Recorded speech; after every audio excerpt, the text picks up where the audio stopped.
Episode 5 में हमने देखा इलेक्ट्रा मैट के लाइफ में 10 साल बाद फिर से आई है। इलेक्ट्रा और मैट का पुराना रिलेशन था, पर जब इलेक्ट्रा को पता चला कि मैट उसके जैसा नहीं है, यानी वो किसी की जान नहीं लेता, तो इलेक्ट्रा उसे छोड़ के चली गई। प्रेजेंट में इलेक्ट्रा मैट से हेल्प मांगती है, पर वो हेल्प करने से मना कर देता है। दूसरी तरफ कैरन एक प्रेस में जाके ये पता लगाती है कि जिस जगह पनिशर की फैमिली का मर्डर हुआ है, उसी जगह और उसी दिन 3 गैंग्स में वॉर हुआ था। दूसरी तरफ मैट अपने सवालों के जवाब लेने के लिए इलेक्ट्रा के पास फिर से जाता है और तभी उसे पता चलता है कि इलेक्ट्रा के पीछे यकुजा यानी जापानीज माफिया लगी है। तो अभी हम देखेंगे एपिसोड 6 की कहानी को, और एपिसोड 6 का नाम है रिग्रेट्स ओनली। एपिसोड 6 की शुरुआत में हमें यकुजा के लोग दिखते हैं जो इलेक्ट्रा को मारने आ रहे थे, जैसा कि हमने लास्ट एपिसोड के एंडिंग में देखा था। पर यकुजा का सामना डेयरडेविल से होता है और डेयरडेविल और इलेक्ट्रा दोनों मिलके सारे लोगों को आराम से हरा देते हैं। इसके बाद दोनों होटल में जाते हैं, जहां मैट इलेक्ट्रा से पूछता है कि यकुजा तुम्हारे पीछे क्यों आए थे। इलेक्ट्रा कहती है कि उसके पैसे रॉक्सॉन नाम की कंपनी में लगे हैं और ये कंपनी बहुत सारे क्राइम्स करती है और शायद इसी वजह से यकुजा उसके पीछे है। मैट इलेक्ट्रा को एडवाइस देता है कि वो अपने पैसे उस कंपनी से निकाल ले और शहर छोड़ के चली जाए, और रही बात यकुजा की, तो मैट उन्हें फिर से इस शहर से निकाल देगा। पर इलेक्ट्रा का मानना था कि यकुजा कभी न्यूयॉर्क से गए ही नहीं थे, बल्कि वो इसी टाइम का वेट कर रहे थे जब न्यूयॉर्क में उनको रोकने वाला कोई ना हो। इलेक्ट्रा मैट को यकुजा को रोकने के काम में हेल्प करना चाहती थी, पर मैट उसे कहता है कि वो खुद ही सब कुछ कर लेगा। पर इलेक्ट्रा समझाती है कि उसके पास यकुजा के बहुत सारी इन्फॉर्मेशन है और मैट के पास फाइटिंग स्किल्स, और ये दोनों यूज करके हम दोनों उसे जल्दी हरा देंगे। मैट ये डील के लिए रेडी होता है और इलेक्ट्रा से कहता है कि इस मिशन में वो किसी की भी जान नहीं लेगी और काम होने के बाद वो इस शहर से चली जाएगी। हम साथ काम करेंगे, यकुजा को यहाँ से भगाएंगे और उसके बाद तुम यहाँ से हमेशा के लिए चली जाओगी। हाँ बिल्कुल। गुड। इसके बाद सीन ऑफिस में जाता है, जहां फॉगी और कैरन पनिशर के लॉयर से बात कर रहे थे, जो पनिशर के खिलाफ केस लड़ने वाला था। लॉयर यहाँ कैरन से कुछ स्टेटमेंट पे साइन लेने आया था, जिसमें लिखा था कि कैसे पनिशर ने ग्रॉटो को मारने के लिए हॉस्पिटल में फायरिंग की। तभी वहाँ मैट आता है और फॉगी सबको कहता है कि अच्छा है कि पनिशर जैसा क्रिमिनल अभी जेल में होगा। यहाँ लॉयर बोलता है कि पनिशर को डेथ पेनल्टी दी जाएगी, जिस पर मैट कहता है कि इस शहर में क्रिमिनल्स को डेथ पेनल्टी नहीं मिलती। पर लॉयर यह कहता है कि रेज ने पनिशर को मारने का पूरा इंतजाम कर रखा है, वो दूसरे शहर के क्राइम्स को पनिशर से कनेक्ट करेगी, जिससे उसे दूसरे शहर में जाके डेथ पेनल्टी दी जाएगी। ये सुन के कैरन स्टेटमेंट पे साइन करने से मना कर देती है और वो लॉयर वहाँ से गुस्से से चले जाता है। इसके बाद मैट दोनों को समझाता है कि हमें पनिशर की केस लेनी चाहिए, जिससे हम उसे डेथ पेनल्टी से बचा सके। पर फॉगी को ये केस नहीं लेना था, क्योंकि पनिशर ने बहुत सारे लोगों को मारा है और अगर उसका केस लिया तो वो लोग रेस के खिलाफ हो जाएंगे, जिससे रेस उनके फर्म को डिस्ट्रॉय कर सकती है। इसके बाद कैरन और मैट दोनों मिलकर फॉगी को समझाते हैं, पर फॉगी का कहना था कि अगर ये केस लिया तो वो लोग अपनी इज्जत,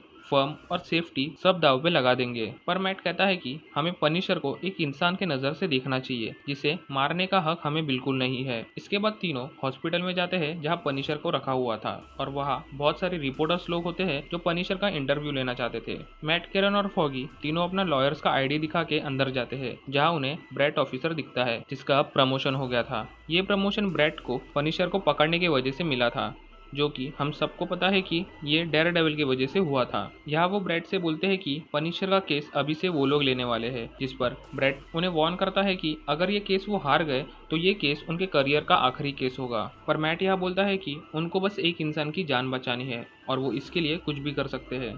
फिर ब्रैड उनको पनिशर से मिलने की परमिशन देता है और सब इंस्ट्रक्शन देता है, जैसे अंदर एक लाइन है, अगर वो लोग ने उसे क्रॉस किया तो ब्रैड उन्हें अरेस्ट कर सकता है। इसके बाद वो लोग अंदर आते हैं और बेड पे पड़े पनिशर से कहते हैं कि उसको मारने के लिए डीए की ऑफिस साजिश कर रही है। पर पनिशर को ये सब से कुछ भी फर्क नहीं पड़ता कि कौन उसे क्यों मारना चाहता है। पर तभी कैरन लाइन क्रॉस करती है और पनिशर के पास जाके उसे उसकी फैमिली की फोटो दिखाती है। कैरन कहती है कि तुम्हारे फैमिली के साथ जो कुछ भी हुआ वो सब कुछ छुपाया जा रहा है, और अगर हमें ये केस मिला तो हम सब सच बाहर ला सकते हैं। तभी वह रेज आती है और तीनों को बाहर निकालती है और चिल्लाती है कि पनिशर का लॉयर नहीं होने पर वो लोग उसे नहीं मिल सकते। पर यहाँ मैट रेस से पहली बार बात करता है और कहता है कि वो लोग बस उससे परमिशन लेने आए हैं कि उसका केस हमें मिल जाए, पर यही रेस को नहीं चाहिए था। पर तभी ब्रैड पनिशर के रूम से बाहर निकलता है और बोलता है कि पनिशर उसकी case Nelson and Murdock law firm को देने के लिए तैयार हो गया है। ये सुन के तीनों खुश होते हैं और एक रूम में जाके आगे क्या करना है इसके बारे में बात करने लगते हैं। पर तभी वह एक आदमी मैट को बुलाने आता है।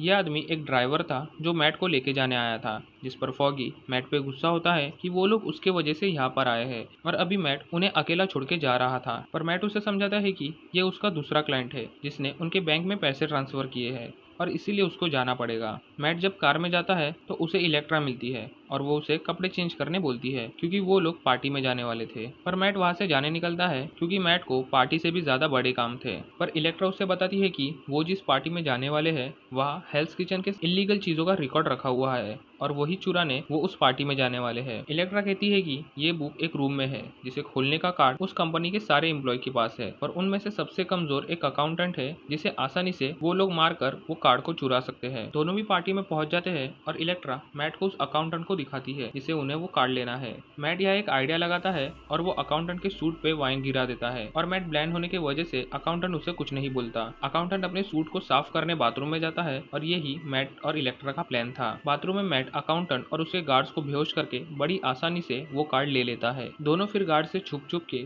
उस रूम में जाते हैं जहाँ वो रिकॉर्ड्स की बुक रखी हुई थी। पर इलेक्ट्रा को वहाँ सरप्राइज मिलता है कि वो बुक वहाँ पे नहीं है। मैट अपने सेंसेस से पता लगाता है कि उनके पीछे जो दीवार है उसके पीछे एक रूम है और जब वो लोग उस रूम को खोलते हैं वहाँ उन्हें उनकी बुक मिल जाती है। तभी सारे गार्ड्स को पता चलता है कि कोई इस बुक को चुराना चाहता है और इसीलिए वो लोग सिक्योरिटी ज्यादा टाइट कर देते हैं। मैट और इलेक्ट्रा पकड़े जाने वाले होते हैं पर वो एक ड्रंक कपल की एक्टिंग करते हैं और गार्ड्स उन्हें वहाँ से निकाल देते हैं। इसके बाद इलेक्ट्रा कार में बैठ के उस बुक में क्या क्या रिकॉर्ड्स है ये सब कुछ मैट को पढ़ के सुना रही थी। बट बुक के लास्ट में कुछ इन्फॉर्मेशन कोड लैंग्वेज में होती है जो उन्हें समझती नहीं। इसका मतलब ये था कि अभी दोनों का काम खत्म नहीं हुआ है। वही दूसरी तरफ हमें इस कंपनी का बॉस देखने मिलता है। बॉस अकाउंटेंट को मार देता है क्योंकि उसके वजह से उनकी इतनी बड़ी इन्फॉर्मेशन दूसरों के हाथ लग गई थी। इसके बाद हमें हॉस्पिटल का सीन देखने मिलता है जहाँ फॉगी को ये केस बहुत मुश्किल लग रहा था क्योंकि पनिशर पे बहुत सारे केसेस थे और ऐसे में उसको डेथ पेनल्टी से बचाना बहुत हार्ड था। फॉगी फिर पनिशर के पास जाता है और बोलता है कि जजेस के सामने उसको बस आई एम गिल्टी बोलना है जिससे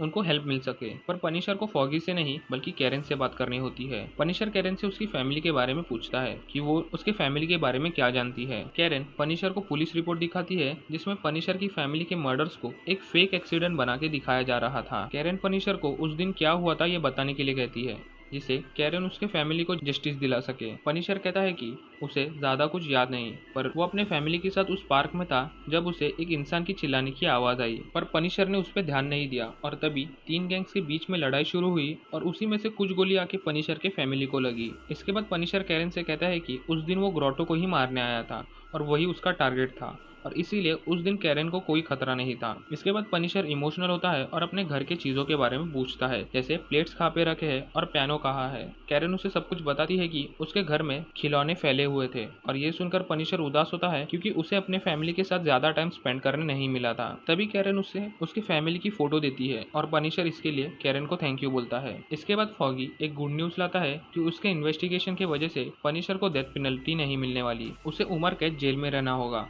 पर जनरल जेल में जहाँ कोई भी पनिशर को मार।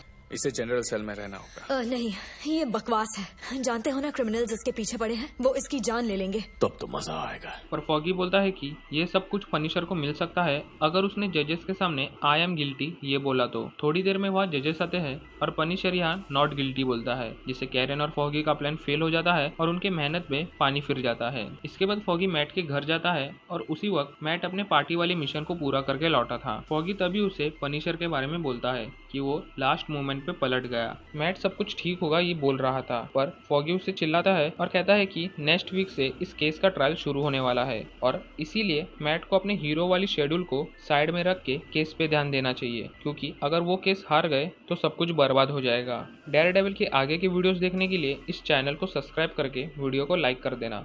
कमेंट्स में भी अपने रिएक्शन देना मत भूलना। मिलते हैं अगले वीडियो में, तब तक के लिए this is movies explorer signing off.